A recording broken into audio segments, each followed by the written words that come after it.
Почитувани, добро вечер. Имам чест вечерва да говорам во очи на можеби најголемиот македонски национален празник, основањето на ВМРО. Практично организацијата ВМРО или уште поточно македонскиот народ уште во 1893 година поставила една идеја за слободна Македонија. Повторувам, идеја за слободна Македонија. Практично верувам дека целата македонска јавност е уверена во моментот дека во последниот период, особено во периодот кога СДСМ е на власт, оваа држава не е ниту малку слободна. Таа е практично запоседната или заробена од малкумина политичари кои што се криминогени и едноставно работат на да ја подобрат почвата за криминалците и криминалот. Вечерва сме на протест пред владата на Република Македонија против криминалот, против невидената корупција од огромни размери и исклучително против политичкиот прогон кој што се случува во Република Македонија или како што се вели во политичката наука, политичка репресија, која што се јавува кај политички неистомисленици, тоест се јавува према оние кои што немаат ист став со актуелната власт. Користејќи ги власта, користејќи ги сите државни апарати, практично злоупотребувајќи ги.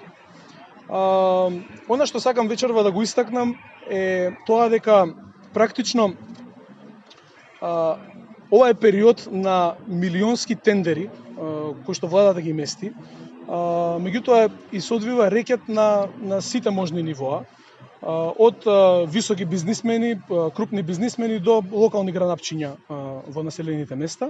Меѓутоа народот, верувајте, нема ни за леп.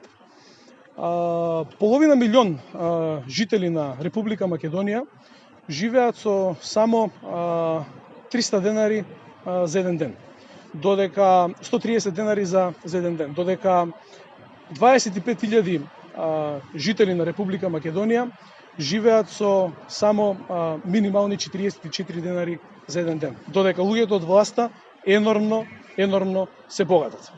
Она што сакам исто така вечерва да го истакнам е тоа дека не смее да си дозволиме патриотите да гнијат по затворите, а криминалците од власта да бидат практично на слобода.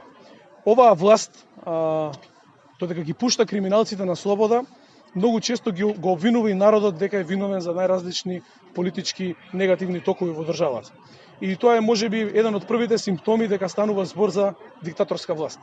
На самиот крај би сакал да истакнам дека овој политички прогон мора веднаш да запре.